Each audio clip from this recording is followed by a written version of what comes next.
বাংলাদেশে যারা policy making বডিতে কাজ করে আর কি, তারা অনেক সময় রাইট জায়গায় স্পট করতে পারে না যে কোন কোন কাজগুলো করলে আসলে বাংলাদেশে এফডিআই বা ফরেন কোম্পানিগুলো কাজ করবে, রাইটলি এখানে স্পটেড হয় না। বাংলাদেশের তো একটা মেজর সমস্যা হলো যে আস্থা এবং ল অ্যান্ড অর্ডার সিচুয়েশন, মানুষের যেন বাইরের মানুষের ধারণা না হয় যে এই কান্ট্রিটা সেফ, সিকিউরড এবং এখানে আপনার প্রাইভেট প্রপার্টি প্রোটেক্টেড।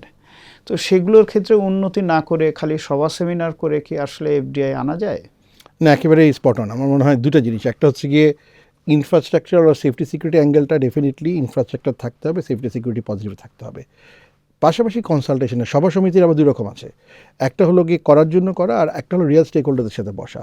আমি যদি আমাদেরকে উদাহরণ দিই, যে আমি এই অর্গানাইজেশনে থেকে আমরাও কিন্তু আমাদের বাংলাদেশের ব্র্যান্ড অ্যাম্বাসেডর হিসেবে কাজ করি।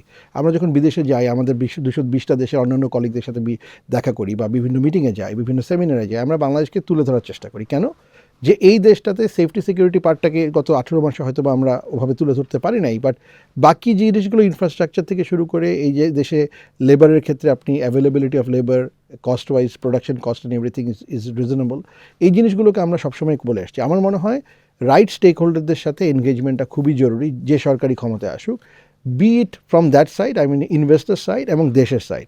মানে একটা বড় অংশ বিদেশি কোম্পানিতে বাংলাদেশে কাজ করে, অনেকগুলো বিদেশি কোম্পানি করে, তারাও কিন্তু বাংলাদেশের ব্র্যান্ড অ্যাম্বাসেডর হতে পারে টু দ্য ওয়ার্ল্ড, 1 নম্বর। আর 2 নম্বর, ওই সাইডে যারা ইনভেস্ট করবে তাদেরকে উদ্বুদ্ধ করার জন্য স্পেসিফিক 3-4টা মেজর পয়েন্ট। কী চায় একজন ইনভেস্টর? চায় যে তার টাকার সুরক্ষা, যে সে ইনভেস্ট করবে এই টাকাটা তার সুরক্ষিত আছে।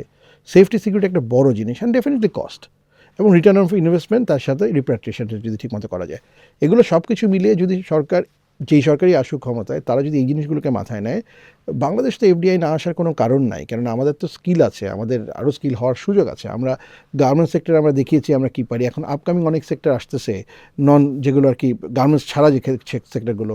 ইভেন আমরা যখন বিদেশে যখন আমাদের ছেলেমেয়েরা যায়, মানে আমি এখন বলবো না খালি ওয়েজ আর্নার্স, ওয়েজ আর্নার্স যারা, তাদেরকে না, আমাদের এখন প্রচুর স্কিল লেবার যাচ্ছে তো দেশের বাইরে, তারাও কিন্তু ব্র্যান্ড অ্যাম্বাসেডর হিসেবে কাজ করে। তো আমি বলবো যেই সরকারই আসুক ক্ষমতায়, তাদের দুইটা জিনিস, ইনভেস্টমেন্ট সাইডটাও দেখতে হবে, রিয়েল ইনভেস্টরদের সাথে বসতে হবে।